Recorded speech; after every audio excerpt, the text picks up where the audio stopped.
Assalamualaikum warahmatullahi wabarakatuh.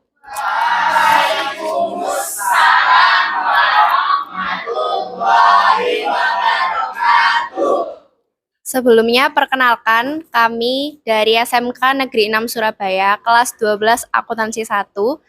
Kali ini kami akan menjelaskan bab 8, yaitu sikap inovatif dan etika dalam berorganisasi. Dalam berorganisasi, biasanya kita mengenal istilah etos kerja. Sebelumnya, perkenalkan nama saya Nindi Firza, nomor absen 23. Etos kerja dalam bahasa Yunani berarti sikap, kepribadian, watak, karakter, serta keyakinan atas sesuatu. Dan kerja memiliki pengertian luas, yang termasuk bentuk usaha yang dilakukan manusia, baik dalam hal materi, intelektual, dan fisik, maupun hal-hal yang berkaitan dengan keduniaan maupun keakhiratan. Umat Islam diwajibkan memiliki etos kerja atau yang kita biasa kenal sebagai etika dalam bekerja, karena etos kerja ini termasuk ke dalam salah satu hal yang diajarkan oleh ajaran Islam.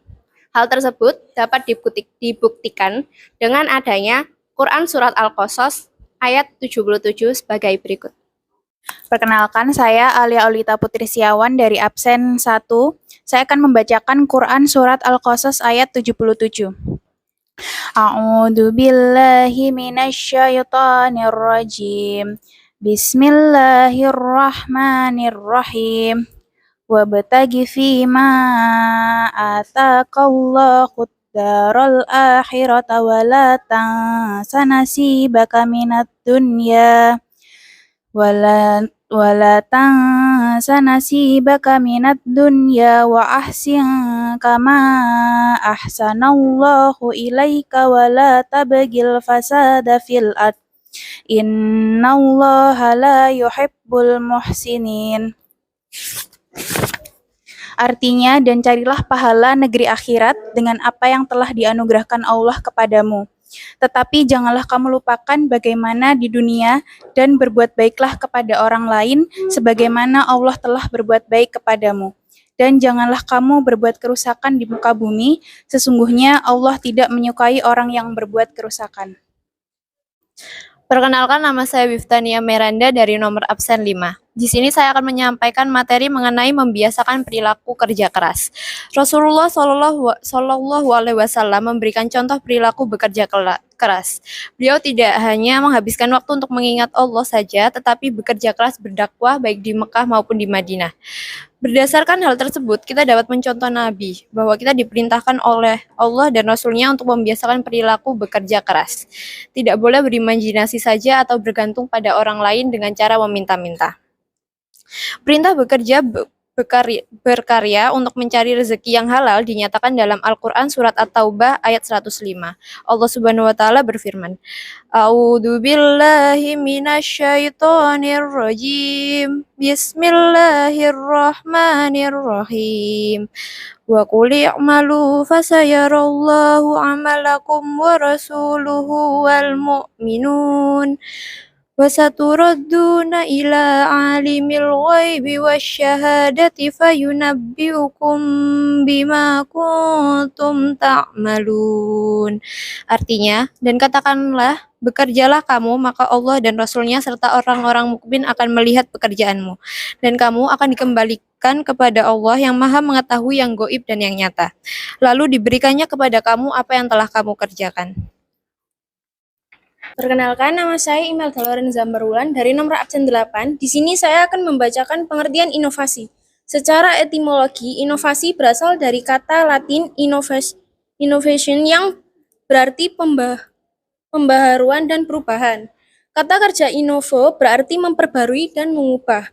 Inovasi ialah suatu perubahan baru yang menuju ke arah perbaikan dan berencana atau tidak secara kebetulan saja. Inovasi merupakan salah satu hal yang harus selalu dilakukan untuk mengembangkan organisasi menjadi lebih baik, seperti pada organisasi-organisasi di sekolah, di masyarakat, dan pemerintahan. Maka dari itu, organisasi dituntut untuk selalu memiliki inovasi yang tinggi untuk dapat mengembangkan organisasi menjadi lebih baik dari sebelumnya. Perkenalkan, nama saya Galuh Dwi Rengganis, nomor absen 13. Di sini saya akan menjelaskan syarat-syarat organisasi. 1. Memiliki tujuan yang dirumuskan dengan jelas. Dengan rumusan tujuan yang jelas, akan mempermudah untuk menentukan struktur dan fungsi organisasi tersebut. 2. Memiliki pembagian tugas yang jelas. Suatu organisasi pasti terdiri dari beberapa posisi yang semuanya mempunyai tanggung jawab dan tugas yang jelas. Meski memungkinkan adanya pergantian orang dalam suatu organisasi, namun tugas dan fungsi masing-masing posisi itu tidak berubah dan tetap pada tujuan organisasi. Perkenalkan, nama saya Najwa Zaskia Lira Lisyawati, nomor absen 20, dan pada kali ini saya akan menjelaskan mengenai 3 hal utama dalam inovasi. Berdasarkan pengertian inovasi, inovasi memiliki 3 hal utama. Yang pertama adalah gagasan baru, yaitu suatu olah pikir dalam mengamati suatu fenomena yang sedang terjadi, termasuk dalam bidang pendidikan, gagasan baru, dan dapat berupa penemuan dari suatu ide dan sistem. Yang kedua ada produk dan jasa, yaitu hasil langkah lanjutan dari gagasan baru yang ditindaklanjuti dengan berbagai aktivitas, kajian, dan penelitian sehingga bisa melahirkan konsep yang lebih konkret. Yang ketiga, ada upaya perbaikan, yaitu usaha sistem untuk melakukan penyempurnaan dan melakukan perbaikan atau improvement sehingga inovasi itu dapat dirasakan manfaatnya.